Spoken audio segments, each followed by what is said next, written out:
This is Dan Schneider. On this Dan Schneider video interview, I have two experts who will be talking about the film Taxi Driver by Martin Scorsese. It's a 1976 classic, and we're going to be talking about why it is a great film. The subject is the 1976 film Taxi Driver by Martin Scorsese. The premise is it is a great film. I've got Gordon Briggs, who was on my first show talking about La Dolce Vita. He's back. Thank you, Gordon. And I also have Eric San Juan on the left. So before we get talking about Marty and the film, Eric, if you could give me a little bit of background about who you are, what you do, and what Taxi Driver has meant to you. Sure. Eric here at the Jersey Shore. I'd spent a lot of years in journalism before sort of switching to writing film criticism. I had a book with Jim McDevitt some years back, A Year of Hitchcock, 52 Weeks with the Master of Suspense, where we kind of analyzed every film by Alfred Hitchcock. And from there, just sort of got on a roll doing similar projects. I did one on the films of Akira Kurosawa. We did a follow-up on Hitchcock as well. And most recently, I wrote the films of Martin Scorsese, Gangster's Greed and Guilt, analyzing all of Scorsese's pictures. And Taxi Driver, of course, I think for most Scorsese fans is one of his big three, along with Goodfellas and Raging Bull. And for me, I think what has always hit home with Taxi Driver is how honest and raw and truthful an examination it is of the damage that social isolation can do to somebody. And I think that's something probably the three of us will get into, so I won't go too far into it right now. But I think that to me, that is the most potent aspect of that movie is just what that does to a person and does to a person's head. So I look forward to delving into that topic with you Before guys. I go on to Gordon, when I did the first show with Gordon about La Dolce Vita, I'd asked about whether La Dolce Vita was Fellini's best film. You just mentioned, Eric, his big three, Taxi Driver, Raging Bull, and Goodfellas. So I would assume you think those are his three best films. Do you think the Taxi Driver is the best of those three, or is it just, a pick and choose, whichever, flavor appeals? Yeah, it's for me, it's very much it depends on what day of the week you ask me. I find choosing a best is always difficult, and when you have a body of work that's this strong, and when you have pictures that are just this good, to me, I feel like it's a fool's errand to try and say this is the best one. So there are days when I would say the Taxi Driver is his best work, but then you might ask me tomorrow and I might say it's Goodfellas. You might ask me another day and I might say it's Raging Bull. Sometimes it depends on which one I've seen most recently. I don't have a definitive answer on that because I don't think a definitive answer is possible. Okay, Gordon, welcome back. Same thing that I asked. You can give a little background about yourself and what Taxi Driver has meant to you as a film critic and appreciator. Thank you, Dan. Hi, Gordon Briggs here, local fine arts professor at Ohio University and University of Rio Grande. I first saw Taxi Driver. Eric, I don't know if you remember this. The AFI came out with 100 best movies ever made. I think it was 1998. And Robert De Niro had the most movies on that list. And I was about 18 years old, showing my age here, 17 years old. And I decided to watch Taxi Driver for the first time. Somewhat familiar with Martin Scorsese's work as a young teenager.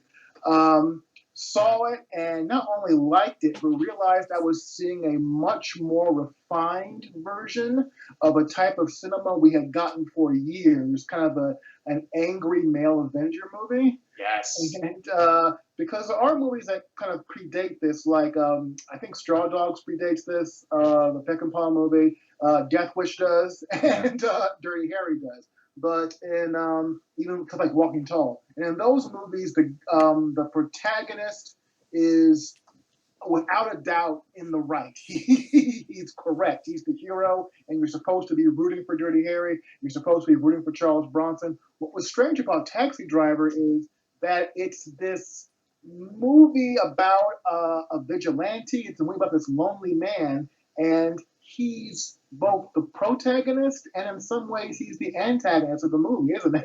He is very much. Yeah, he is the hero, but he's also kind of the opposing force. He's the villain. With Taxi Driver, I think you get an amazing mix of history. This is a post-Vietnam movie. You get a mix of reality. It's very much of its time in 1975, 76 New York.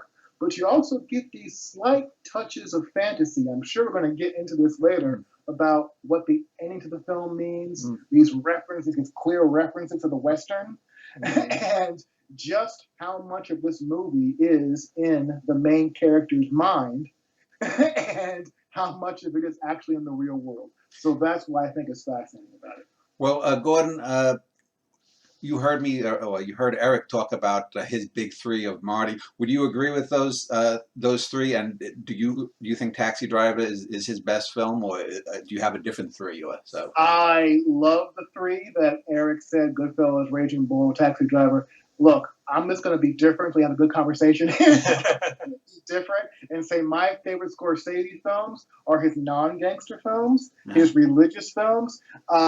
I was raised Catholic, so Last Temptation of Christ is a fantastic film for me. I also really love After Hours. If you guys have not seen After Hours, anyone looking at this, go see After Hours. That movie is a hoot. It's about a blind date from hell. I am right there with you. I think it's one of his most overlooked gems. That movie is a delight. It is so twisted. Such a good movie. And I'll tell you what, Dan. I just saw Age of Innocence a few months back, and I think that's a very well made film too. I like his recent film Silence. I also think that Casino sometimes gets.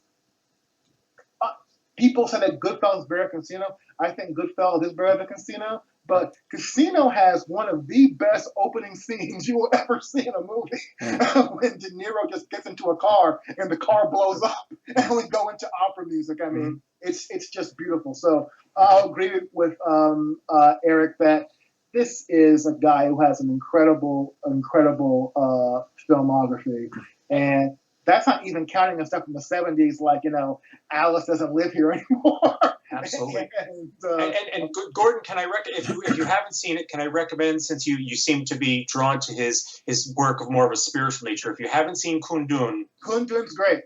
Yes, it is a beautiful sort of tone poems, meditation on spirituality. I absolutely love the movie, and anyone who sees it, you would never know that it was made by Marty Scorsese, which to me elevates it even more, because it sort of reinforces the idea that he is far more versatile a director than people give him credit for. Oh, absolutely. When we hadn't even talked about his documentaries that he's done. Also as a musical guy. Dan, one of the things I think is interesting about Taxi Driver is that there is a religious component to the movie. And Scorsese is someone who grew up, I want to say he went to St. Patrick's Cathedral. This is a guy who grew up as an altar boy. Religion was a huge part of his early life. So it shows up in a lot of his works. So I don't think Taxi Driver is a religious film, but at some point, Travis Bickle does see himself as God's avenging angel. Yeah. Well, let's talk about the film in the context of the times it came out, and we can't do that without talking about the effect of it had on John Hinckley and trying to shoot Reagan to impress Jodie Foster, etc. And Hinckley certainly was one of those personality types that was the loner. You can go back to Oswald and JFK and whatnot. So when we look about that character, there's a lot of interesting things. He's clearly suffering from probably post-traumatic stress disorder. He's a Vietnam vet. And yet a lot of people have talked about Travis being a racist because he does shoot the black guys. There's a few shots when he sees some of the black guys in the cafe at night, and he has that odd look. But he also asks out the candy girl at the theater, who's clearly a black woman. And so it's one of those interesting things that he's neither here nor there. He doesn't seem to fit into easy categories. Let me start with you, Gordon. What's your take on Travis as a character and in general? The best description of Travis is that he is a series of contradictions. in fact, there's a scene where Sybil Shepherd actually describes him as like a Chris Christopherson song. I don't remember the strange line where she says, he's this and he's that, he's a walking contradiction. Okay? He is a contradiction, but I think the interesting thing about Travis is that I don't know if he is racist so much as he's anti-scum. He doesn't like the scum of New York City. But there is a racial component to this because he does use a racial slur. He calls some people spooks, I think, his words, not mine. Okay. There obviously is a racial component to this. I think of him as a very lonely, desperate, isolated man. But also, in a way, I think he can be very narcissistic. I don't know if you want to get into the narration now, but the narration that starts off this movie is these slow, subtle monologues about how much he hates the garbage in New York City and how he wishes a rain will come and wash people away. But he also says things like, I don't believe one should devote themselves to morbid self-attention. One should try and become a person. Okay? But what the strange thing is, he does devote himself to morbid self-attention. So in a way, everything that he's denouncing, criminal scum, narcissistic people, he is one of those. Well, he's certainly a defining example of one of these people who very much lack self-awareness, especially when it comes to his morals and principles or lack thereof. I think you mentioned that he's kind of a contradiction, and that's very much true. He puts himself out there as this guy with these deeply held principles, and yet at the same time, when you look closely and when you see the things that he's saying, he almost outright admits he doesn't actually have a guiding core set of principles. He is neither on the right nor on the left. He doesn't really have a set of political or social beliefs. There are even contradictions in his interpersonal relationships, right? He wants to see Sybil Shepherd's character as this sort of pure woman, and yet he takes her to a porno theater, right? He's got that whole complex where he sees women as either virgins or whores, and so he's not able to reconcile these things. I think he's a guy that doesn't have a true set of views. I think what's important is we have to understand not only putting this within the work of Martin Scorsese, but this is also a creation of Paul Schrader.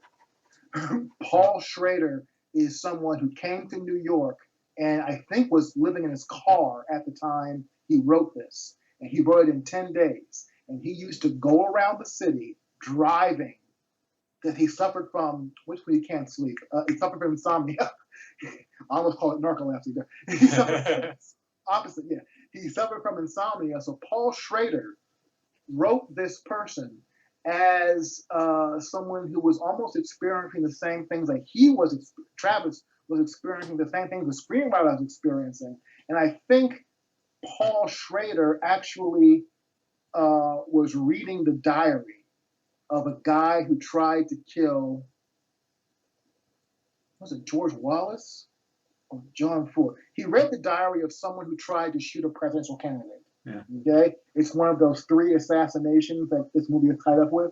Okay? So as much as Scorsese is crucial to this film, I don't think we can leave out Travis Bickle is a creation of Scorsese, De Niro, and Paul Schrader. And to back you up on that, Gordon, Scorsese himself says outright, this is Paul Schrader's movie. Yes. Scorsese is very clear about that. He said, he says he wishes that Schrader got more of the credit than he does for this, because this is really Paul Schrader pouring his heart out on film. And I don't think Schrader is necessarily proud of the Bickle character in to the extent that it's a reflection of his own mindset at the time. I think he's just honest in saying, like, this is the dark place that I was in. This is me. There's a great quote that he gave to oh boy, see, now I kind of want to look it up. look up the quote. You know, I won't do that while we're on air. But yeah, but he basically says something to the effect of Travis Bickle is me, but without the something or other. Like, you know, basically just saying he's just a tick away from actually being Schrader himself during that period of his life, because he was grappling with he was in the throes of I believe alcoholism at the time. And so he was struggling with addiction. And as you mentioned, he's in New York. He's alone. He can't sleep. He's immersed in the streets of New York City during a time when New York City was at one of its lowest points when it comes to crime and degradation in the streets and so on. I mean, I think anyone who's old enough remembers what Times Square was like in New York during that period of time, leading up through the late '80s, where there was adult shops on all up and down the street, and porn theaters up and down the street, and streetwalkers were commonplace, and open drug deals. It wasn't a pleasant place to be. So, yeah, I did some research on this, and apparently the year they filmed, '75, there was actually a garbage strike happening in New York. Yes. New York was in the middle of a recession. There was a garbage strike. There was a huge amount of what we would now call white flight out to the suburbs, and the city was bankrupt. So Scorsese and Schrader really captured lightning in a bottle when he says, "I wish, a rain would come and wash all this garbage and scum away," because the city actually was like that. He didn't have to dress up the set Well, I'm from New York, and in '75 the city was going bankrupt, and President Ford famously said in a Daily News, or he didn't say it, but the Daily News said, "Ford to New York, drop dead," basically was the headline, because the federal government wasn't going to bail it out. But I wanted to pick up something that I had mentioned in a review of mine. A lot of people have tried to analyze Travis as either a psychopath or a psychotic, and I said he's not either. Basically, he's a borderline personality who is someone who suffers from instability in interpersonal relationships, self-image, and behavior. And that to me is Travis in a nutshell. Is he's someone who, like you said, he's this contradiction, and that's a borderline person. It's not someone who's a psychopath, because he clearly has empathy for a lot of the women in the film, the Jodie Fosters and the Sybil Shepherd characters, and he's not psychotic in that he's totally delusional. I mean, he's able to function. I'm not a psychologist. Like, Yeah. I couldn't diagnose this man. I do think there is a point when he's shooting those people that there might be. Well, what the strange thing is, looking at it again, Travis is not the only violent person in this movie, is he? There's kind of subtle hints of violence. Eric, you probably remember that scene where Scorsese's in the back of his taxi cab, talking about how he's going to shoot the guy. Arguably a more chilling scene than any of the actual violence that we see. Yes, and there's scenes where you have random people walking by him talking about how they're going to kill someone. There's a scene with the shop owner where after Travis shoots the guy, the shop owner doesn't call the police, does he? He just says, "Get out of here," and he starts beating the guy himself. Yeah. So it's almost like Travis isn't sick. Travis is sick, but the society he's in is sick as well. Yeah. So if the culture is sick, then Travis's violence is just a byproduct of the sickness of the culture. Yeah, and it's interesting because that's one of two Scorsese cameos. There's one where he's sitting on the stoop enter the campaign, and you wonder, did he forget that he made two appearances? Is it the same guy? You don't It's not know. the same guy. Yeah, no, it doesn't seem to be. Very famously, the Scorsese's cameo in the back seat, he was not supposed to be the person playing that character. It was sort of a last minute thing, and he stepped in and did it at the last minute. So yeah, it was just sort of a happy accident that Scorsese himself ended up having to do that scene.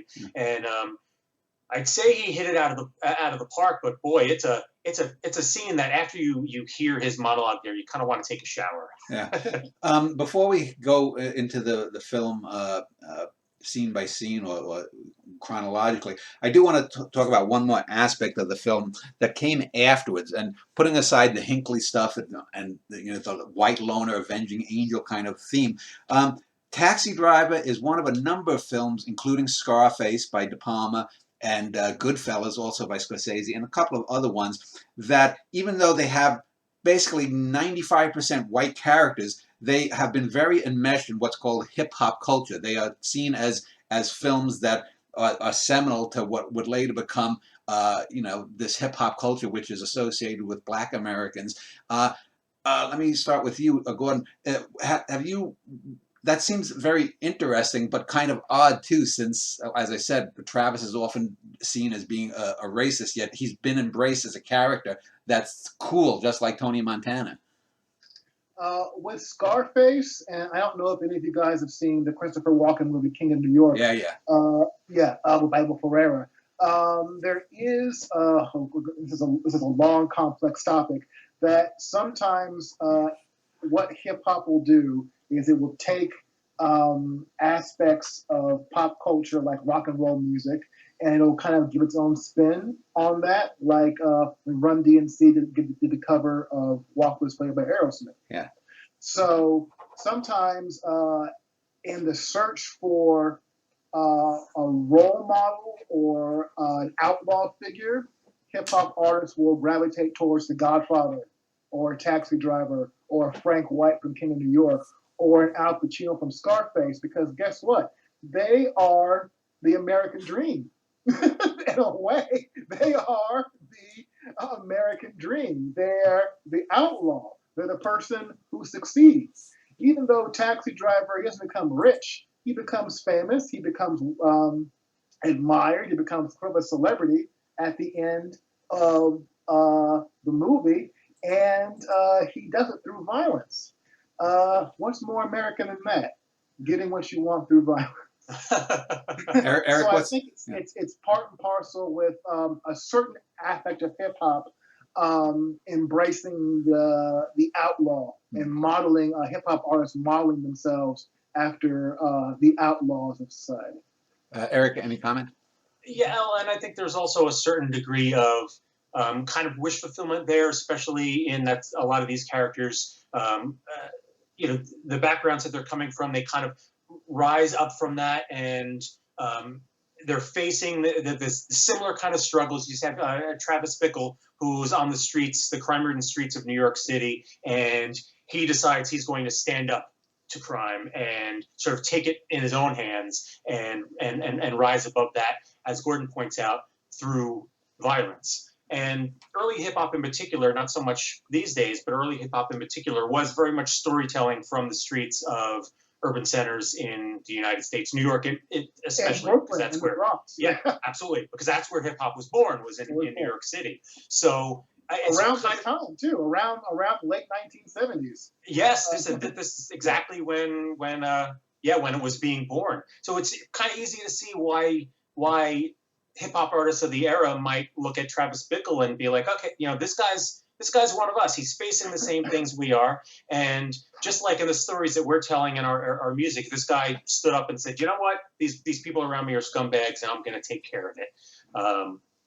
Obviously Bickle's character himself is not quite that black and white, but, and as Gordon points out, there's that American dream aspect. You think of Scarface, and this is a guy who said, screw the rules. I'm gonna build an empire for myself on my own terms, and nobody's gonna tell me I can't. It's kind of easy to see why these outsiders could become heroes. They're kind of modern day cowboys in a way, because don't these characters come from the same sort of myths that the cowboys came from? And Travis Bickle has his cowboy boots. Actually, one of the films I'm going to do in this great film series is Shane, and Shane comes down from the mountains like a god into that arena, and so does Travis. Travis comes from we don't know where. He has no past in a sense. He writes to his mother and father, but he's a man without a past. You can imbue into him what you will. Mm-hmm. Sport, or Harvey Keitel's pimp character, ironically refers to him as a cowboy. Yeah. And he was originally supposed to be black, but Scorsese thought it would be too racial. Played so well nowadays. Scorsese called this a New York Western. Yeah.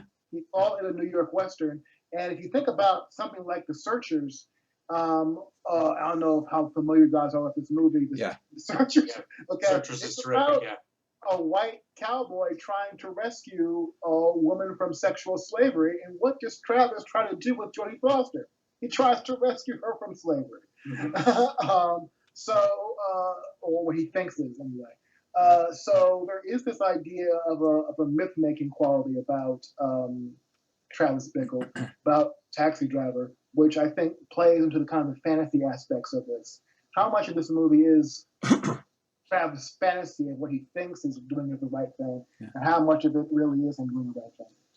Yeah, I think there's it's interesting that Scorsese leaves it more up to the audience to decide, whereas some years later, a movie that was kind of a riff on Taxi Driver, Falling Down, which plays with those same tropes. That one is a little more overt, where in the end, in the end, the main character, what's why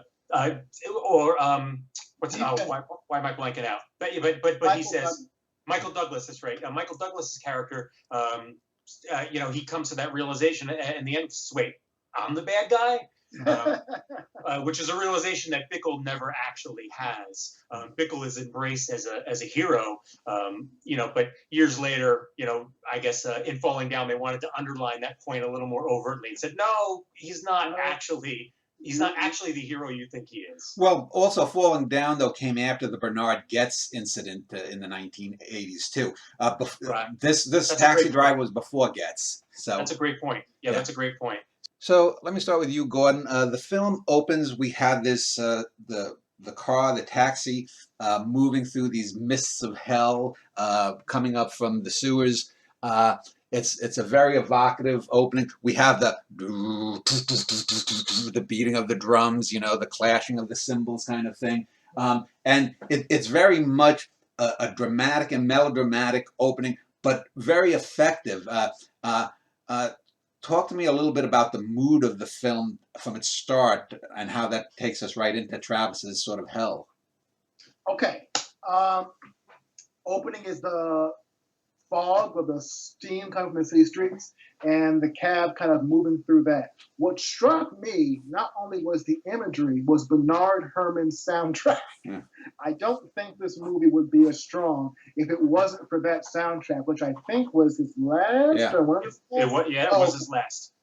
Man, he got Schrader, he got Bernard Herrmann, he got De Niro.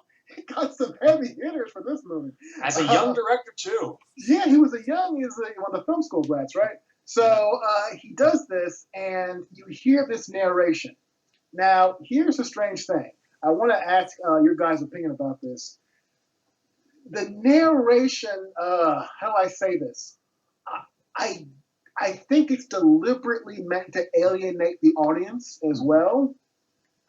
Because he says these vile, horrible things. I don't think we're supposed to empathize with him at this point in the movie yet.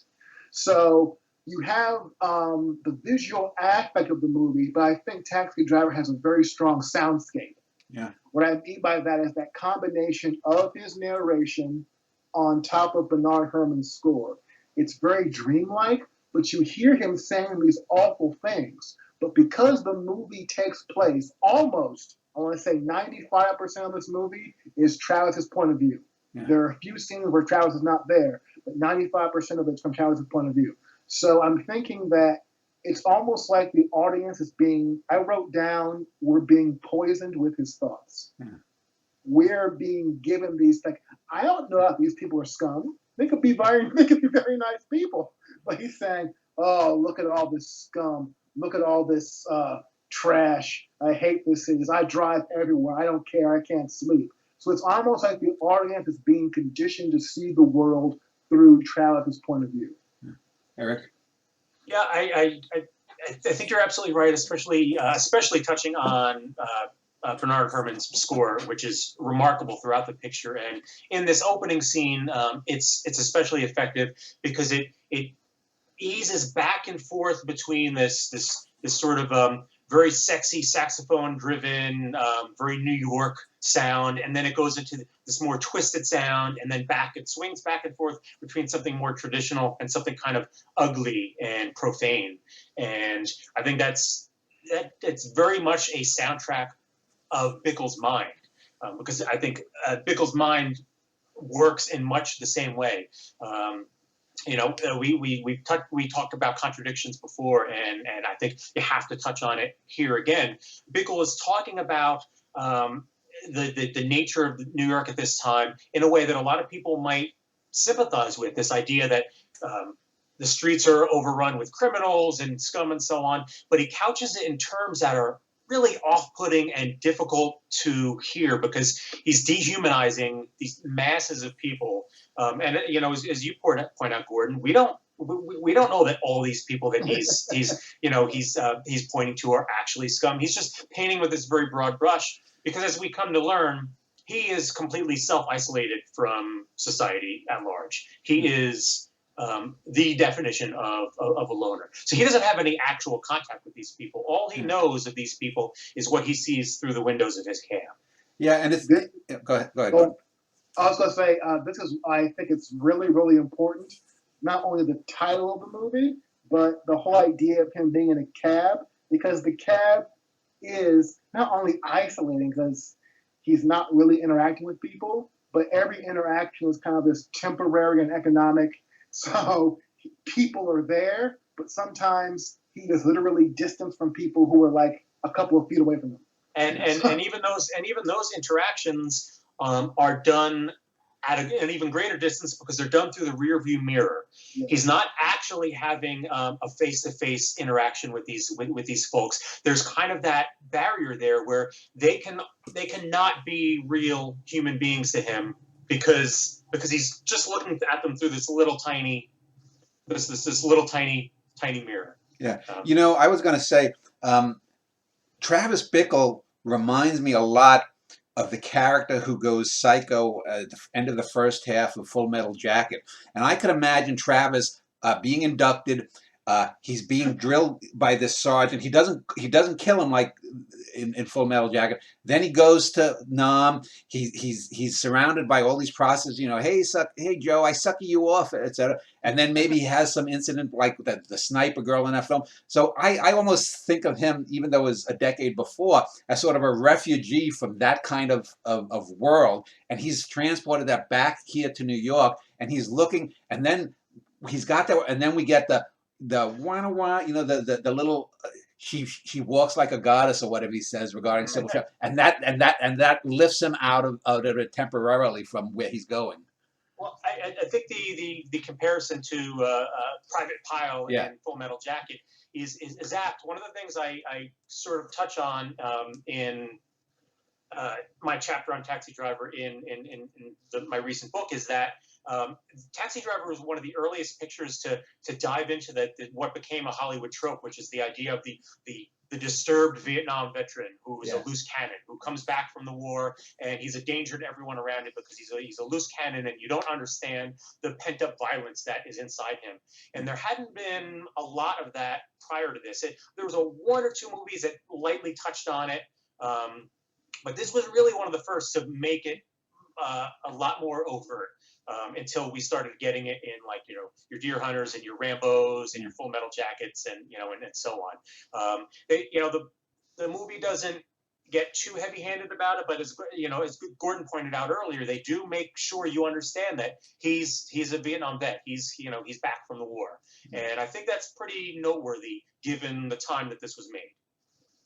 Yeah, and it's also that Hollywood films before this, the guy sort of worshiping, especially the blonde goddess that comes strutting into his life, was a Hollywood trope going back, 60 years before this. But here, this is one of those first films where we get sort of what might be the modern equivalent of a possible stalker. Back then, remember, it was romantic to fantasize about girls and to send her flowers and be the guy who is the secret admirer. Back in the 50s, there were all these Doris Day kind of movies with secret admirers and whatnot. But here, Travis, becomes the secret admirer. But even when he goes in to first talk to her, he sees Albert Brooks. And no, I want to talk to her. So talk a little bit about that, because this movie, I think, inverts that old cliche. This is interesting because I actually wrote down what he said to her. Yeah. He goes up to her and says, "I see you. You're lonely. You're not like other people." What was strange is not only is he projecting these Yeah. things onto her, he's almost describing himself. Oh, he is. Yeah. That's why I think the narcissism comes in, Hmm. that he only sees Sybil Shepherd as she relates to him. Well, Go ahead. I was going to say, and I think what he's trying to do there, and I think what he tries to do to her throughout is to condition her he's trying to isolate her from the people that she's around, because obviously he can't have and control her if she lives an independent life, if she has a life of her own. And I think by projecting himself onto her, that's he's attempting to mold her into a similar life, an isolated life, as he has. Dan, I think this is really important, especially watching the film again. That I think if you want to understand Travis and if you want to understand Taxi Driver, the key to that actually is not De Niro. The key to that is how Schrader writes these two women. Yeah. Because in a way, they're opposite sides of the same coin. And I think, I can't remember her name, but Sybil Shepherd, Irene. Betsy the prostitute, or is Betsy? No, Betsy. Iris prostitute. Betsy. Yeah. So Betsy is from the legitimate world. Yeah. She works in politics. She's working for a politician, and she has a job. She's beautiful. She's gorgeous. And then you have the flip side of that, who's Iris, who is the prostitute and who works in the illegitimate world of prostitution. And is a child. Yes, she's a child. And I think, again, we're getting back to this contradiction that his relationship with these women is he's trying to almost save them or rescue them or some way. And some way he looks at Betsy, he idealizes her, but she seems to go for it in the first few minutes at least. She's intrigued by him. Yeah. She's like, "Oh, who is this dangerous man who's admiring him?" When I showed this film to my class years ago, their jaw dropped because they think that a love story is kind of being developed here, and maybe she's going to be like the good side of him that steers him away from the dark side. And the scene that gets the most laughs is when he takes her to the porn theater, and he almost seems completely oblivious, like he's really heartbroken. He's like, "Oh my God, I thought I was doing the right thing." And they're all laughing and they're all confused. And I can't feel like, I was like, is Travis a complete idiot? I mean, I know he's a Vietnam veteran. I know he's suffering from PTSD. I know he has interpersonal skill. He has social problems, but why the hell would he take her to a porn theater? It's just, it's people are like, this guy is completely out of it. Yeah. He does not know how to act around people. Eric, I wanted to pick up then. So after the infamous taking her to the porno theater, she gives him back the Chris Christopherson album, drives off, and he's trying to call. And there's this really famous scene too that he's on a payphone. He sent her several times flowers, and the camera moves away from him. He's on the phone, and I think Scorsese said, it's too painful to watch. We know that she's telling him basically to fuck off and you're a sicko and whatever. And it looks down this long hall, and all we hear is his voice. And not only does the hall, to me, represent, the obviously emptiness of his life, but it's like looking down a long telescope, how detached he is. I think of an Antonioni film. Where Antonioni looks at humanity through like a telescope, like he's looking at it from Mars, and Travis is so far away from most people there. What is your take on that scene and how that affects Travis going forward? I mean, I think Scorsese there is really trying to underscore the idea that Bickle is as isolated as he is. He's as separated from society as he is. He is one of the faceless masses that he so very much scorns, and he might not realize it, or he wants to rise above it. That's he's got this sort of need to become a hero. and it's largely because he just wants to he wants people to see him, to notice him. And with that camera panning away and basically pulling him out of frame, and you're just seeing this empty hallway, it's kind of a visual representation of Bickle's own emptiness, and the fact that Bickle is not seen by the people around him, and that's kind of what he desires almost more than anything else, is to actually be seen. He just doesn't know how to do it in a normal way, that the way normal folks would. So that's Scorsese telling us that this is an invisible man. This Travis Bickle is an invisible man in a city filled with invisible people. Gordon, any comment? Oh, I thought Eric said it well. Okay. Well, let me pick up then about the sort of life that he lives. We go through a series of scenes where we see him, writing, and he's writing to his parents. Supposedly, he's talking about how successful he is. This is before he's getting ready to shoot Palantine, and he actually meets Palantine. We get a little bit of interaction between him and his cabbie buddies, if he has any buddies. Wizard is probably the closest thing he has to a friend, or even maybe a semi-father figure. And there's that scene where he goes, I'm just getting these thoughts. I have these. You can tell the pot is boiling, and I think there's the seltzer scene in the water, and Yes. all that Wizard can do is give him these platitudes like, go out, get laid, and so even if he's well intended, these people are totally unable to recognize that there's something wrong with this guy, much less help him. Eric, what's your take on his sort of cabbie buddies in those few diner scenes? Well, I think you're right to point out that they're completely oblivious to the state of mind that that he's in, and I think it's interesting that that is one of Travis's few moments where some genuine normal humanity almost sort of starts to come out. I think there's almost a brief moment of self-awareness there where he begins to understand, I'm going down a really bad path. And his buddy there, it's actually one of the most frustrating aspects of the movie, because you're watching this and you're seeing, as an audience, you're recognizing this could be a turning point. If this man says the right thing here, he could turn Travis away from this dark path that he's walking down.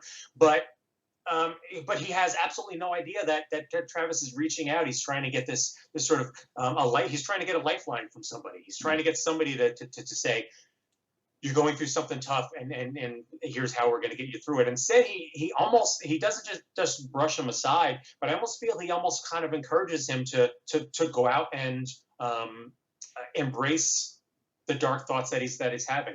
I notice his taxi cab buddies. They're not shy about tossing around racial epithets. They're not shy about tossing around hate. They are just as scornful of the people that they serve as Bickle himself is. And so that only serves to feed into what Bickle is. He kind of lives in a similar bubble as a lot of our modern day internet loners who do nothing but prowl. Yep, I did. I wasn't sure if I wanted to go there and throw that term out, but that's exactly what I had in mind. Yes, it's the incel community. In fact, I outright talk about that in my chapter, in that there's a lot of parallels between the current incel movement and Bickle. Do you think do you think Travis would also be what they call a maggot, MAGAT, these days, if this was 40 some years later? The Make America Great kind of? If you want to open that can of worms, I'd say I say absolutely, because here's what. All right, earlier I had mentioned that Bickle is a man who doesn't actually have a core set of principles, right? He doesn't actually have a really clearly defined set of beliefs. He's driven by his frustration and his anger and his feeling of being separated from society at large. Mm-hmm. And I think the folks who are who are deepest down that MAGA well, that is really what their driving core.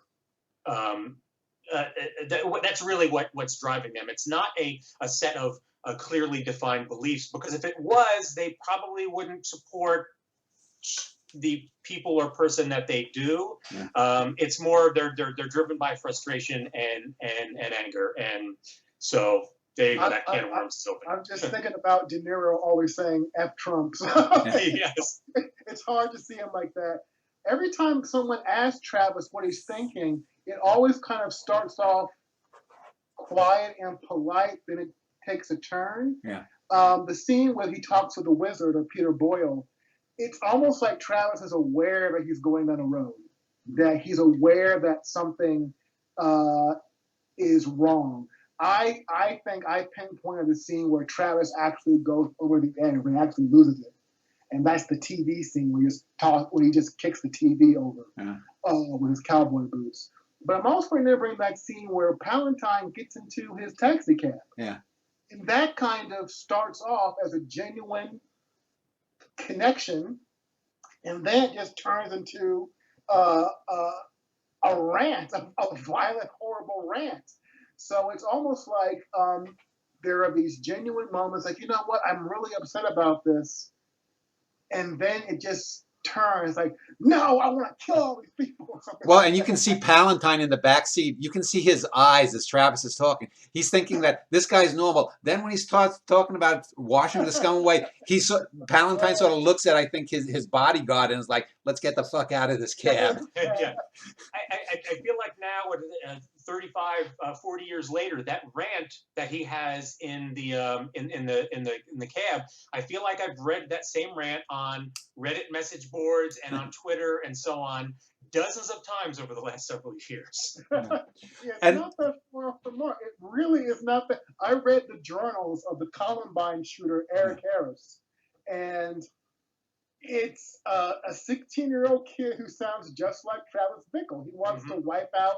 He doesn't use scum. He wants to wipe out the jocks. He wants to do all this stuff. So it's really not that far off the mark. Yeah. Well, we talked about the scene in the cab with the Scorsese appearance. We talked about just now with Palantine. There's also the scene when he first encounters the Jodie Foster character, Iris. She wants to get away, and here comes Sport Keitel, and he says, you know, forget about this, and he throws a crumpled $20 bill in, and I think Travis just lets it sit there until he gets back to the garage, and then it's almost like it's diseased to him, you know, and then he finally picks it up and I think puts it in one of his pockets or something. So there we get, I think, maybe if he can succeed somehow in saving this little girl, he can save himself. What is your take on that first encounter with Iris, Eric? I mean, I think you kind of nail it right there. Though I think it's sort of important to note that he, in the moment, he doesn't actually say or do anything. He pretty much just lets the whole thing play out in front of him. He doesn't offer an objection or anything like that. He's kind of just an observer at that point. He's distant from it at that point. And it's not until that money is thrown at him that you kind of see the gears turning in his head. You see something click, and he realizes, oh wait, maybe this could be my moment. Maybe this is where I can fulfill this need that I have to be somebody, to actually be recognized as a human being worth seeing. But I think it's interesting that in the moment he doesn't say or do anything. He just allows this to play out. He's a distant observer. He's very hands off there. Gordon, any comment? If watching it again, what was strange was how Sport is such a despicable character that the audience, I'm thinking, kind of wants Travis to do something about him. No one's weeping when Sport is shot. However, everything that happens with the Jodie Foster character, including in that scene, is predicated on the fact that Sybil Shepherd has dumped him already. So his plan to rescue Jodie Foster is only happening because he was rejected by the woman of his dreams. Yeah. So I think even with that, it's almost like he's casting Iris as the new Betsy. He doesn't romantically want her. Yeah. They make that clear. But he has cast her in this narrative that he has in his own mind. Well, certainly, yeah. His need to rescue Iris is not a selfless need. It's not about her. It's about him. It's a selfish thing that's driving him. But Which the relationship with Betsy wasn't about her either.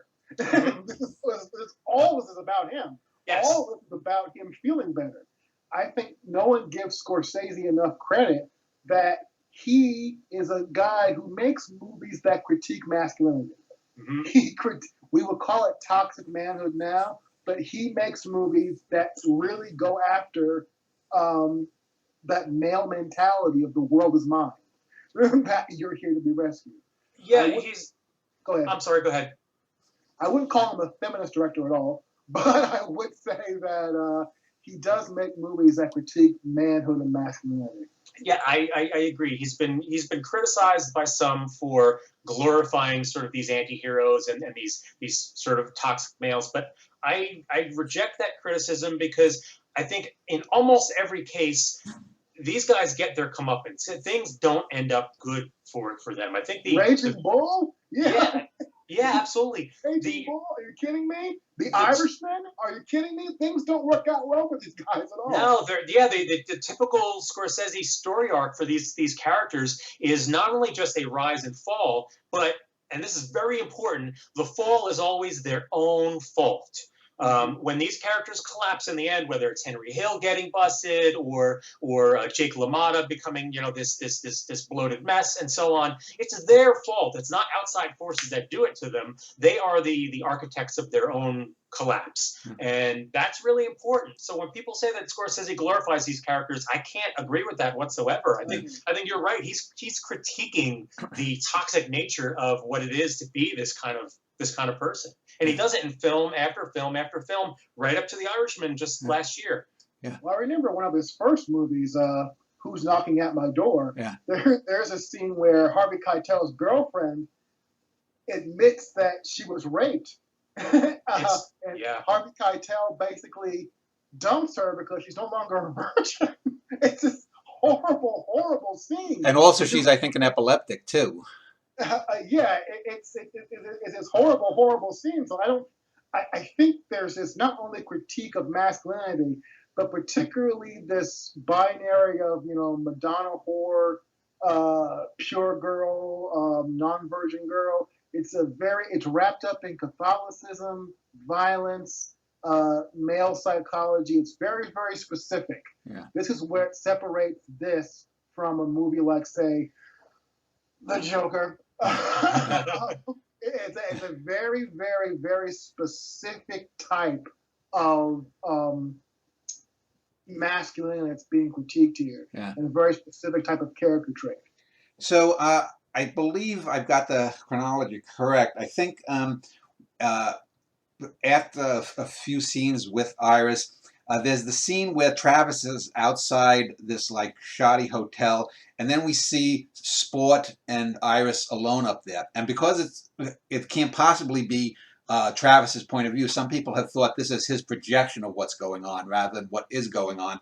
I don't know, but it seems to me that's the tipping point, because I think if not the next scene after that, one or two scenes later, we get one of the more funny but also scary scenes where he meets Easy Andy, the gun dealer.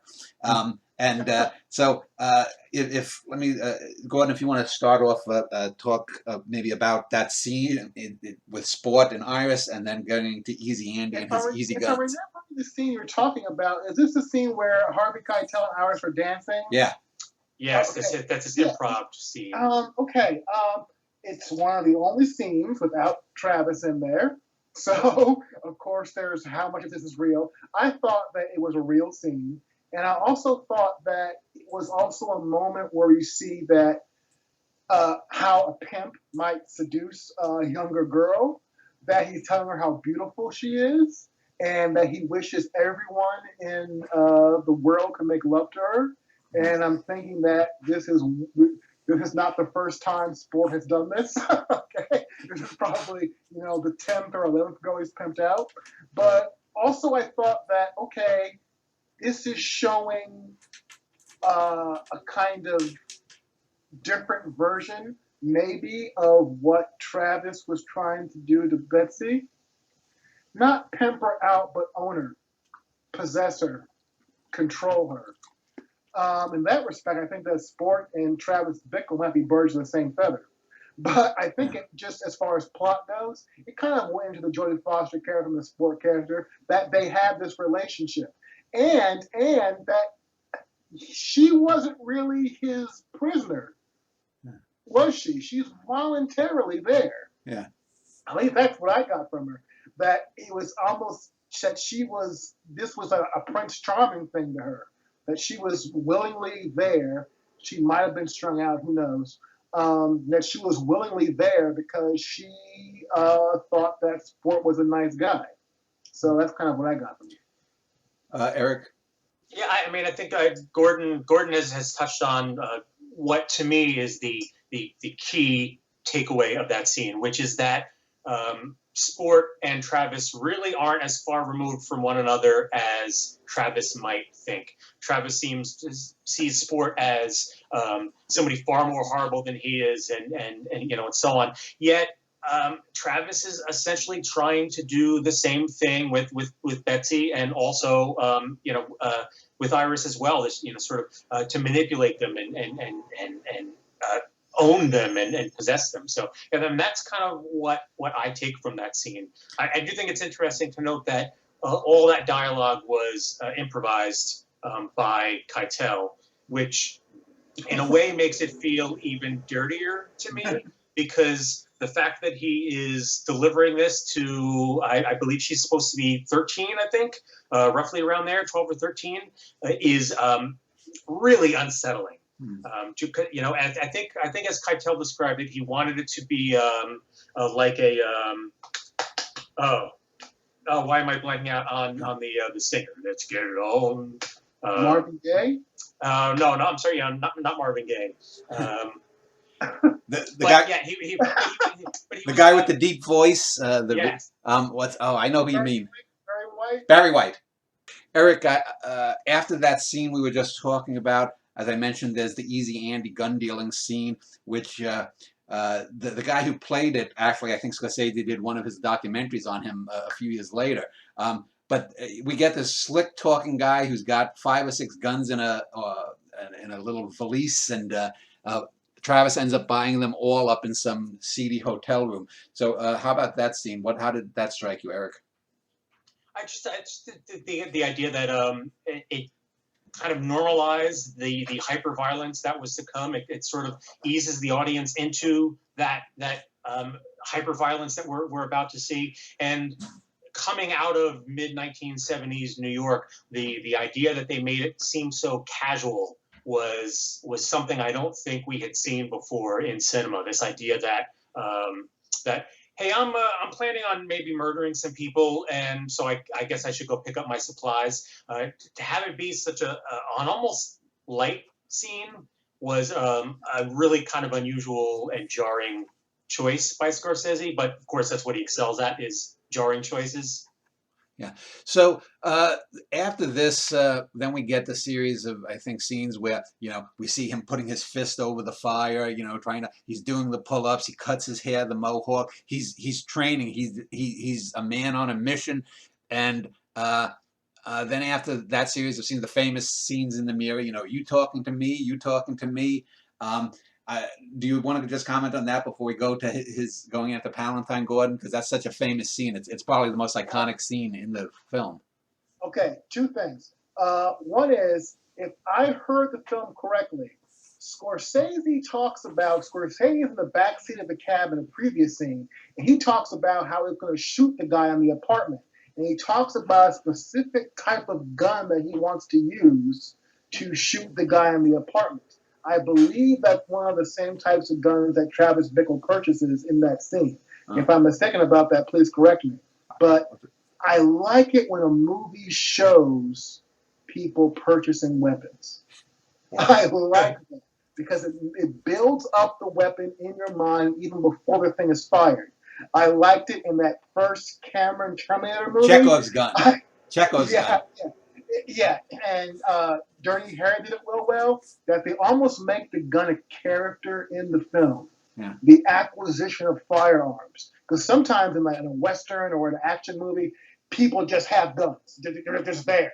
The way of the gun. Okay? The way of the And gun. yeah. What's ironic is that same purchasing gun scene is played comedically in The Irishman.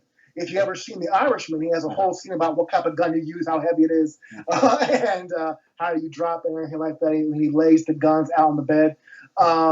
But there's this real strange effect where Travis holds the gun and the guy narrates what it's like to use the gun, and the camera slowly drifts from one window to the next, and all of a sudden Travis is pointing the gun at a couple with a baby carriage, I think. Okay, it's a real sinister thing how he matches this violent, dark psychopathy with this ordinary family thing that's just going on outside the door. Yeah. Which very much is I think Scorsese telling us that despite the fact that Travis Bickle is about to go save an underage prostitute, there is not goodness driving what he's about to do. It is not. There's not good intentions there. Well, Dan, I gotta say, the 18-year-old me loved the idea of having that slide on your head. I thought that was the coolest thing. I don't know how. Yeah. I think that's illegal or whatever now, but just to be able to have the gun slide out and pop out of your arm was so cool to me, just as a young boy. It should be stated that he goes to kill Palantine to get his ultimate revenge on Betsy, really, because that's the man that she idolizes. And it's only secondarily that because he's frustrated there that he's going to save Iris, because I think his intent is to kill Palantine. And the thing that's interesting for me for that scene is he's so obviously nutso by that time. The Secret Service guy is standing there, and he's got a mohawk. He's obviously wearing a big baggy suit, and it's the summertime presumably. There's some, it's almost as if he wants to get caught. What do you think he does, Eric? I think he wants to get noticed. Yeah. Now, whether or not he wants to get caught, that's a little questionable because he does flee the scene just as he does earlier in the picture when he's sort of stalking Betsy outside the campaign headquarters. But he certainly wants recognition. I think that shaving his head into a mohawk and basically putting himself into what amounts to a superhero costume is him wanting to affect this role. He wants to become this person. I think he wants to be noticed, but of course he doesn't want to be noticed until he's able to accomplish what he wants to accomplish, which, to go back to an earlier point, what he wants to accomplish isn't really driven by any particular ideology or belief system or principle. He's just looking for a violent outlet for his own personal frustrations. So if Palantine won't be it, then perhaps sport will be it. And the reasoning only barely matters to him. Yeah. There's so much going on in just this 5 minutes in this scene. I don't know where to begin, so I'm just going to rant here for a second. First things first is this mohawk thing that he did. Apparently, Scorsese saw pictures of Vietnam vets in Vietnam, and one of them had a mohawk shaved into his head. And I thought that Travis was wearing his army jacket or something like that. Yeah. So it's almost like he's back in soldier form. I thought that he's maybe a return to Vietnam. I did some research about this and found out that spot where he almost shoots Palantine was the site of an assassination of a guy named Joe Colombo, who had mob ties. Yeah. And it was an assassination that was duplicated in Godfather Part 3 when they shoot Joe Montana. Anyway, so there's that. But he's trying to kill Palantine because he's almost a father figure to Sybil Shepherd's Betsy character. And when that doesn't work, like you said, Dan, he goes for the other father figure who is Sport. So here's where I think we're right back to the women are the secret to this movie. That everything that all the violence that happens is almost like a domino effect spawned by that original rejection by Sybil Shepherd's character.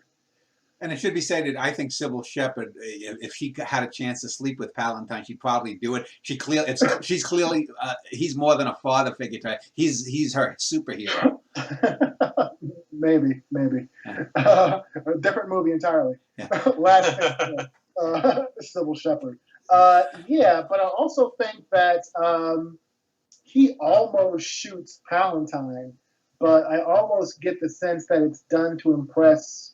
It's done to impress, or That's he it. wants to be remembered by Sybil Shepherd. Yeah. He's doing it to get at her, Yeah. not for any kind of political thing. Because he has Palantine posters on his, Yeah. on his bill. And if I remember correctly, doesn't he burn the flowers? Yeah. Back when he burns the flowers Yeah. he was going to give to her, those old ratty flowers that are probably stinking anyway.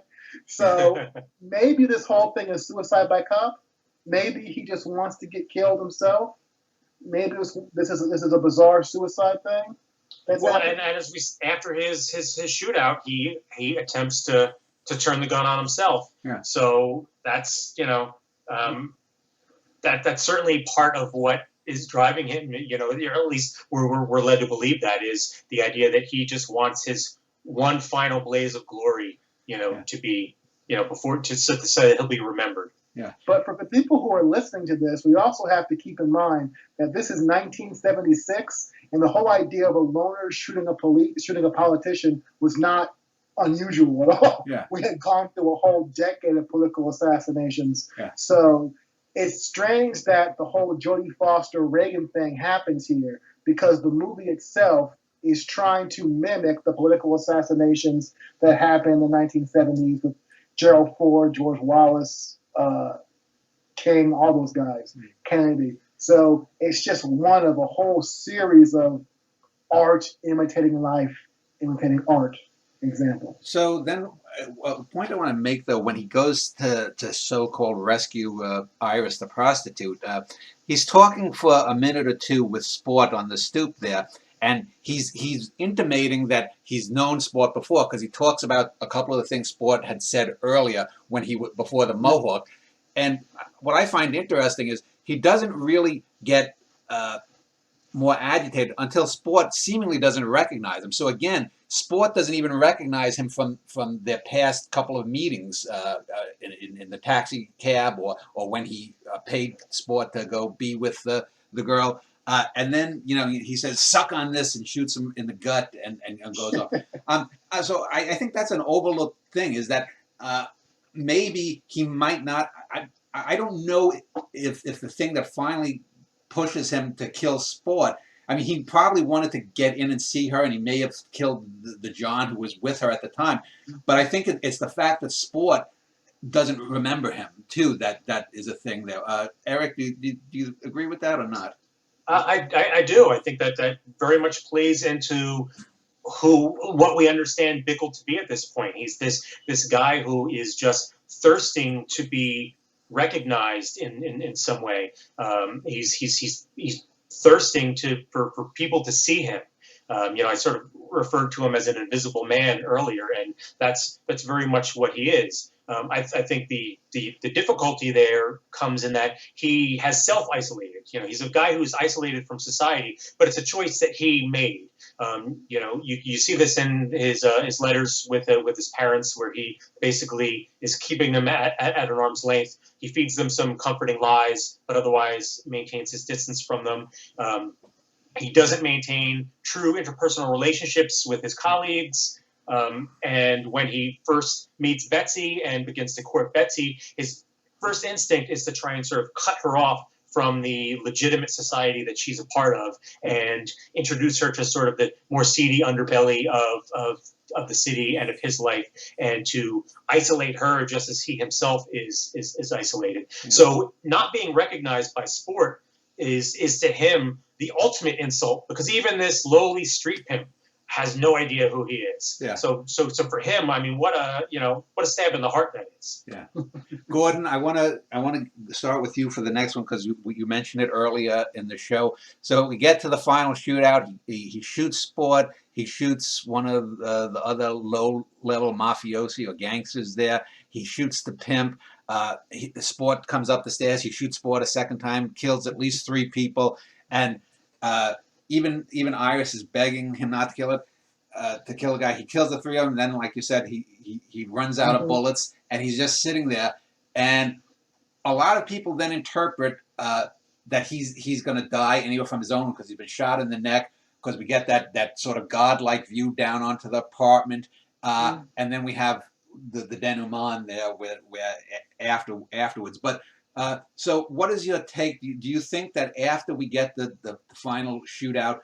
Do you think Travis dies and the rest, or is just a dream his last few seconds, or what is your take? First of all, young 18-year-old me loved that shootout. Okay, it's a very well-directed, bloody, violent, and realistic. Yeah. Not fun to watch, but like, oh my God, he pulled out a gun right there, he stabbed the guy in the army. It's just a bloody, violent scene, but it's very well done.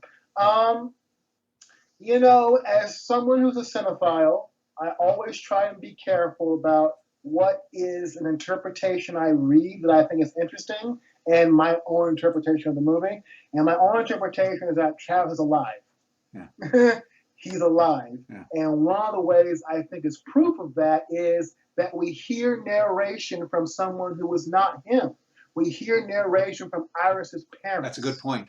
Okay, and so unless he has a voice that says Iris's parents, then I don't think it makes any sense. Is it interesting that this could be in his mind?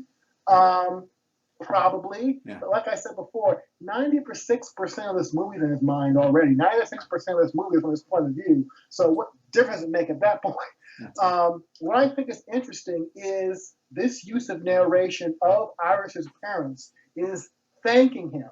It's giving him, finally, in the epilogue of the movie, the recognition he's always wanted. Yeah. However, the real genius of the movie is that we know it's based on a false premise. We know that she didn't want to leave Sport. Yeah. We know that he was kind of this psychopathic loner. We also know he also tried to kill Palantine before. So this rescue of his daughter is only happenstance. It's only accidental because he didn't get to kill the person he really wanted to kill. So absolutely. In that way, it's also quite ironic and a little bit humorous that this nice, pleasant voice is coming in after all this horrific stuff we've heard saying, "Oh, thank you, Travis. We don't have any money to come and see you, but if you ever want to come see us, you're more than welcome." Can you imagine? Meet the parents with Travis Bickle? And I think crucially, the film also tells us through a brilliant choice in Herman's score that that Bickle sort of accomplishing this goal of taking out the bad guys and rescuing Iris did not heal his mind. Yeah. He is clearly still there is something broken in there because there's that wonderful backwards note in the final moment of the picture where Betsy's in his cab and he looks in the rearview mirror and you get this glint in his eyes and he sees something.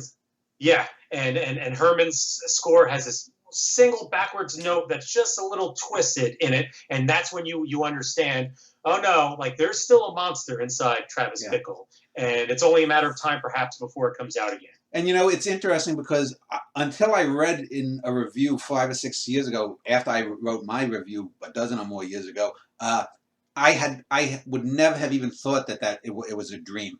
And then I read another guy who did a review, and he pointed out a thing that also, to me, seals the idea that it has to be real. And that is, in that scene, before he picks up Betsy, he's back with the guys. They're outside the diner. Yeah. And you see a scar on Travis's neck where the bullet hit him. And so, and I stopped it, and I looked, and there is the scar. So unless he's dead and he's thinking that he's thinking of the way a bullet grazing is going to heal, it has to be real. And in this era of Trumpian fake news and whatnot, it seems perfectly obvious that the media would miss the fact that, oh, a guy with a mohawk who tried to shoot the senator also shoots three lowlifes to save us, and they don't connect that it's the same guy, you know? And so, I mean, Well, only the media could be that dense. I thought that one of the guys called him Killer, didn't they? What? One of his friends called him Killer. Yeah, yeah. Like ironically, so it was like he's kind of famous now. Yeah. And yeah, it's kind of famous. And this is before Bernard gets, right? This is before Bernard gets. Yeah. Yes. But yeah, we know this would probably happen. Look at what happened with Kyle Rittenhouse. This guy, this guy would probably be embraced by a certain group of the population, given the circumstances of New York City. If I remember correctly, the movie not only ends with that, but you hear the meter running. Yeah. And it's almost like a ticking time bomb that Travis might explode again. Mm-hmm. Even though he has some recognition, he might explode again. You know what I like about this film, thinking about it again? That you could watch this film on a loop. Yeah.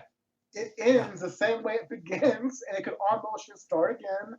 And it's just a matter of months before Travis will explode again. And it's not he's not a serial killer, but you can tell that he has that mindset of someone who like the Boston Marathon guys, or these guys who are spree.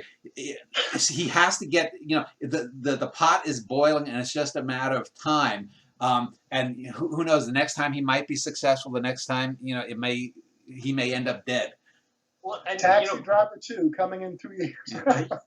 Gordon, the point that you just made really sort of leans into something that Dan had said earlier. You mentioned that you could sort of watch the film on a loop, that the cycle begins anew. And as Dan rightly pointed out earlier, aside from the fact that he has parents and that he's a Vietnam vet, Travis Bickle's past is a blank slate. Yeah. We know absolutely nothing about really who he is, what his experience was prior to the start of this movie, and so on. So that kind of really ties into what you just said about this idea that you could perhaps look at this as a potential cycle, because where did he come from and where is he going? We really have no idea. He's a blank slate. Yeah, and one of the scenes early on that I think really shows him is after Betsy has dumped him.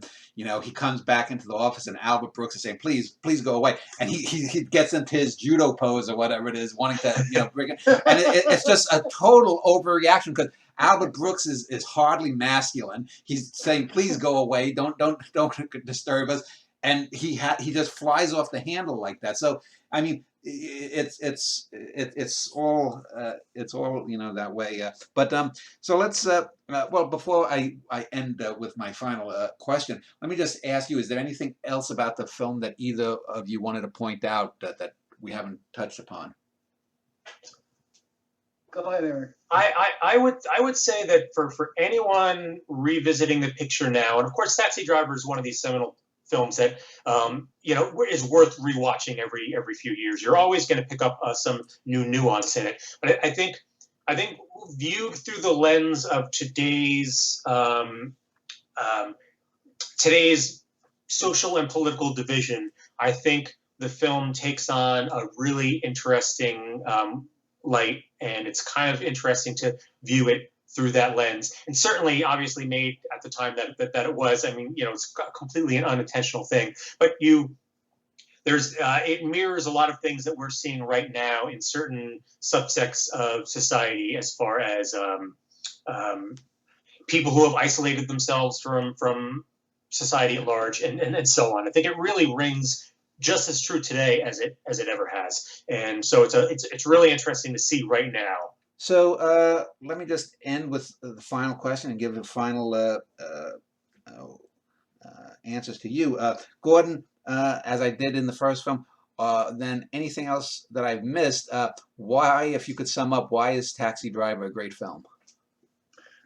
It's a perfect storm of actor, writer, director, and time period.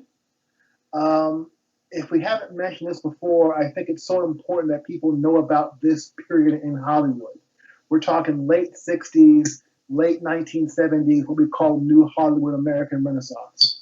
This is a movie that embraced ambiguity. So many movies want you to have a sort of binary choice. You either like the hero, you either like the protagonist, or you don't like the protagonist. Taxi Driver is a movie where you kind of leave it feeling mixed about Travis Bickle. I'm not sure how I feel about this guy. I wouldn't want him as a buddy, but maybe if someone reached out to him early on in the film, it could have been a quote-unquote normal person. So it's one of those films that embraces, like a lot of films did in this time, embraces ambiguity, embraces maybe the hero is kind of the villain. It's an anti-establishment film. So I think it's just this perfect storm of art, reality, history, and psychology, all mixed together. And before I ask Eric, one of the things you'd mentioned The Irishman, and I think one of the things that I found troubling about the Scorsese films of this century versus his earlier work is I think Scorsese works best with a small budget. I was just looking up. Taxi Driver had an under $2 million budget, which would be about $10-12 million today, whereas I think The Irishman had something like an $80 million or $100 million budget. And 4 hours long, I think. Yeah, and to me, it's nowhere near the big three that Eric had mentioned. And I think this film, because it's at the time, for the time, I guess you'd call it a modest, if not moderate budgeted movie. There is that smell, that stink of the street. It has a cinema verite feel to it that a lot of the later, slicker, more polished Scorsese films don't.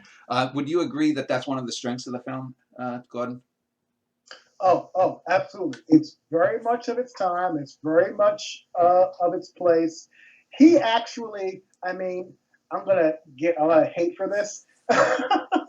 One of the one Scorsese films I don't respond to that well is when he and Schrader got back together to do Bringing Out the Dead. Oh, yeah. I don't know how you feel about Bringing Out the Dead, but it's very, very flashy. Yeah. And it's very, very, the volume is up to 11. And there was something very personal and focused about Travis Bickle and that time that didn't need all the bells and whistles. Yeah. So I would agree with you, but Scorsese is a guy who knows film history, and sometimes the big flashy spectacles, like, to me, you couldn't do Casino with a humble budget. It needs to be a big, gigantic piece of work. So yeah, there is something that's been lost there, but also filmmaking's changed. Filmmaking's changed since then. There's so much that you can do now. Even when he's remaking something like The Departed, I think that he's even a weak Scorsese film is still Scorsese film. Yeah. So even the weak stuff is still interesting. There's still something there. Eric, what do you think about the cinema verite feel of this film due to budget, and also then end with why you think it's a great film, Taxi Driver? Well, I think Alfred Hitchcock famously believed that having limitations forced creativity. He actually embraced the idea that there were certain things that you could not do, and so famously, for instance, in Notorious, he pushed the boundaries of what you were allowed to show as far as kissing. You were only allowed to show a very brief kiss. So he had this long extended series of kiss after kiss after kiss, and so on. And I think that is something that Scorsese leans into here because he had such a small budget. He wasn't a well-known director at the time. Gordon mentions it's this sort of perfect storm of actor and writer and director coming together during the perfect period of time. And that's what makes Taxi Driver what it was. They couldn't do much more than they did. And because of that, it's the film that it is. And that, I guess, leads into my answer to the question of why I think it's such a special picture. And that's because, in part because of the great writing and the great acting, and in part because they were forced to have such a stripped down production. It's one of the most raw and honest psychological examinations of an isolated figure, your you're ever going to see. It's very non-judgmental, and yet you can make very clear judgments about the characters throughout the picture. Scorsese doesn't lead you by the hand. He doesn't try and indicate to you that you should feel this way or that way. You just get a very true and honest depiction of what this kind of person is and could be. And so it's a very potent picture and a very disturbing picture. I think each time I watch it, I find it a little more off-putting, each and every time because of that. So that to me is what makes this such a timeless film that even today is still absolutely incredible. Well, can I add something? Yeah, go ahead. Oh, if people like Taxi Driver, they should really check out Scorsese and De Niro's collaboration with the King of Comedy. Oh yeah. I don't think it's one of the top three, but it's a really, really interesting movie. And I would call, I'm not sure what the character's name is. I would call De Niro's character Rupert Pupkin. Yes. Rupert Pumpkin is like the Bizarro universe version of Travis Bickle. Instead of violent, he's just a dorky, dweeby guy who wants to be a comedian. They aren't really that different from each other, I think about it. And it's just a terrific, fun movie with Jerry Lewis and Sandra Bernhard. And really funny and really not nearly as violent as Taxi Driver, but just a really, really interesting movie about TV, I think. Absolutely. Well, I'll link to Eric's blog, Eric San Juan, and I will link to your YouTube page. So I want to thank you both for spending an hour and a half or so speaking about Taxi Driver. God bless.